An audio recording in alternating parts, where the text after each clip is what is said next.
జిల్లీలోని సందుగొందుల్లో పెరిగిన నేను చిన్నప్పుడు బ్యాట్ పట్టుకుని పెద్ద కళ్ళు కనే సాధారణ కుర్రాడిని. కాని కలలు మాత్రమే సరిపోవు.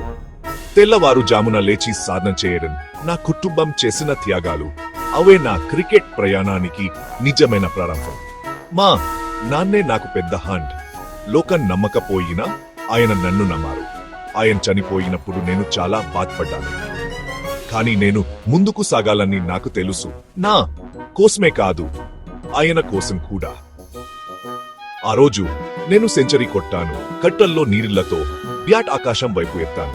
పాత జట్టులోకి రావడం తేలిక కాదు. నేను వైఫల్యాలు, విమర్శలు, నా ప్రవర్తనపై సందేహాలు కూడా ఎదుర్కొన్నాను. కానీ ప్రతిసారి పడినప్పుడు నేను మండ్రి లేచాను. మరింత బలంగా, మరింత కసితో. ధోని, సచిన్ వంటి దిగ్గజాల నుండి నేను నేర్చుకున్నాను. త్వరలోనే నేను నా స్పహనాన్ని కనుగొన్నాను. ఆటగాడిగానే కాదు, నాయకుడిగా కూడా. కెప్టెన్సీ కొత్త సవాళ్లను తెచ్చింది. ఒత్తిడి, అంచనాలు, బిలియన్ కళ్లకు నాయకత్వం వహించే బాధ్యత. కానీ నేను దానిని స్వీకరించాను. నేను ఉత్సాహంతో, దూకుడుగా, ఆట పట్ల ప్రేమతో ఆడాను. నేను చేసిన ప్రతి పరుగు, ప్రతి విజయం, ప్రతి బాధ్యత అంతను ఈ రోజు నేనుగా మార్చింది.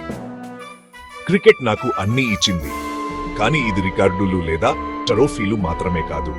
ఇది చిన్న సందులో నుండి వచ్చిన తర్వాతి కుర్రాడిని ప్రేరేపించడం. ఏకల్ కూడా చాలా పెద్దది కాదని నమ్మేలా చేయడం. ఈరోజు నేను వెనక్కి తిరిగి చూస్తే నాకు ఎక్కువగా గుర్తుండేది సెంచరీలు లేదా అవార్డులు కాదు. అది ప్రయాణం, కష్టాలు, మద్దతు, మీలాంటి అభిమానుల ప్రేమ.